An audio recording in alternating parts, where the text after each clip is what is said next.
दोस्तों, बहुत समय पहले की बात है। एक छोटे से गांव में अमित नाम का एक युवक अपने परिवार के साथ रहता था। उसका परिवार आर्थिक तंगी से जूझ रहा था, लेकिन अमित के सपने बड़े थे। अमित के माता पिता ने खेतों में मजदूरी और छोटे मोटे काम करके उसे पढ़ाया था। उनका मानना था कि शिक्षा ही गरीबी के दलदल से बाहर निकलने का एकमात्र रास्ता है। अमित की बहन पूजा, जो सिर्फ 18 साल की थी, पैसों की कमी के कारण उसने अपनी पढ़ाई छोड़ दी थी।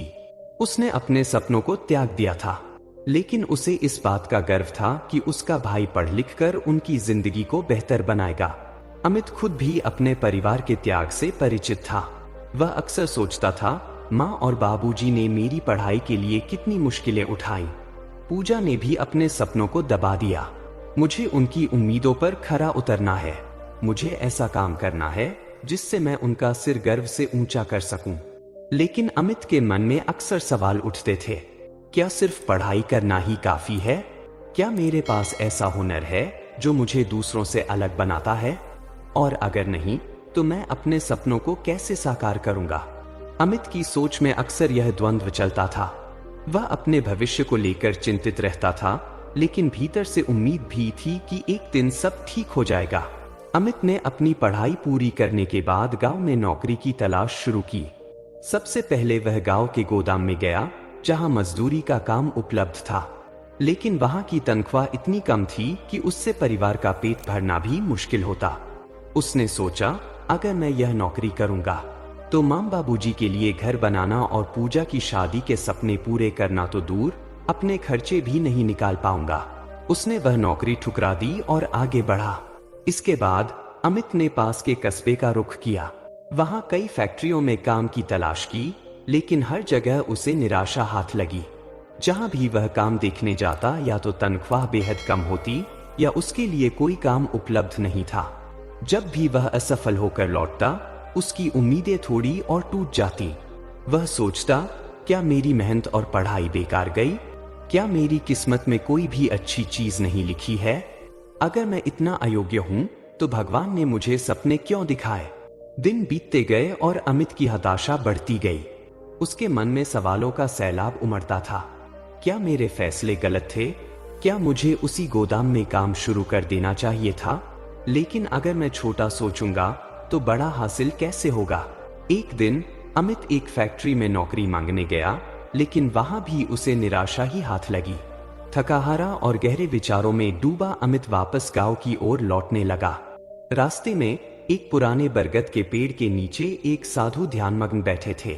साधु ने दूर से अमित को आते देखा और उसकी परेशानियों को भांप लिया।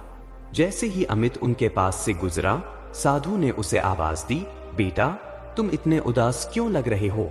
अमित ठिठक गया। उसने पलट कर देखा और थोड़ी झुंझलाहट से कहा, आप क्यों पूछ रहे हैं? मेरी समस्याओं का समाधान तो भगवान के पास भी नहीं है।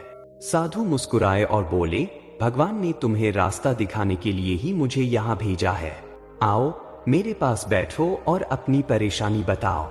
अमित थोड़ी झिझक के बाद साधु के पास बैठ गया। उसने उन्हें अपनी पूरी कहानी सुनाई। कैसे उसके माता पिता ने त्याग किया, कैसे उसकी बहन ने अपने सपनों को छोड़ा, और कैसे वह अपने परिवार को एक बेहतर जिंदगी देना चाहता है। उसने अपनी सारी असफलताएं साधु के सामने रख दी।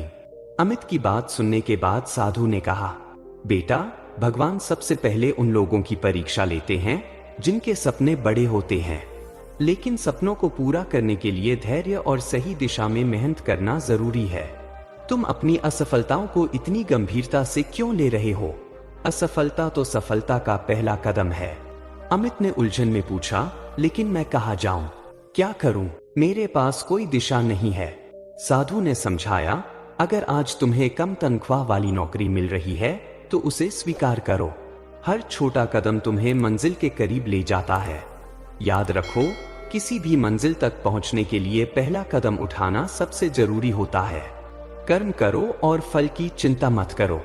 साधु की बातें अमित के दिल को छू गईं। उसने महसूस किया कि वह अपनी किस्मत को कोसने और बड़े मौके का इंतजार करने में समय बर्बाद कर रहा था। उसने साधु से पूछा, क्या मेरी मेहनत कभी रंग लाएगी? साधु मुस्कुराए और बोले, बेटा, मेहनत कभी बेकार नहीं जाती। जो मेहनत करता है उसकी राह में भगवान भी मदद करते हैं।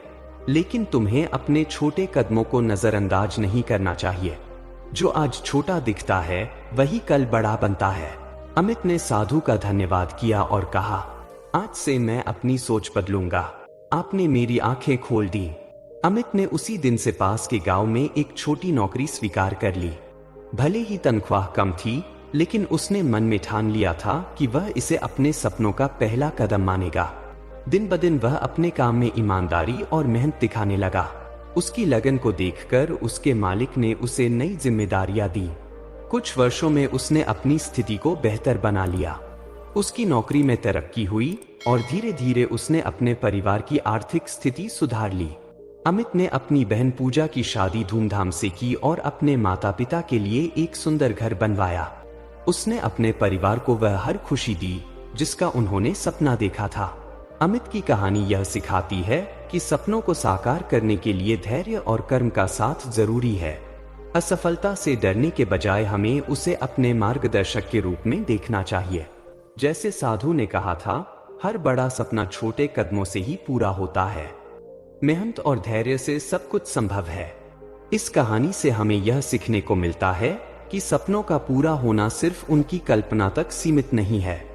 असफलताएं हमारे जीवन की परीक्षा होती हैं, जो हमें धैर्य और मेहनत का महत्व सिखाती हैं। छोटे कदमों से शुरू किया गया सफर ही बड़ी मंजिलों तक पहुंचाता है। दोस्तों, यह कहानी हमें प्रेरित करती है कि हम अपनी परिस्थितियों से हार मानने के बजाय अपनी मेहनत और सच्चाई से आगे बढ़े। दोस्तों, अगर आपको यह कहानी प्रेरणादायक लगी हो तो इसे लाइक करें।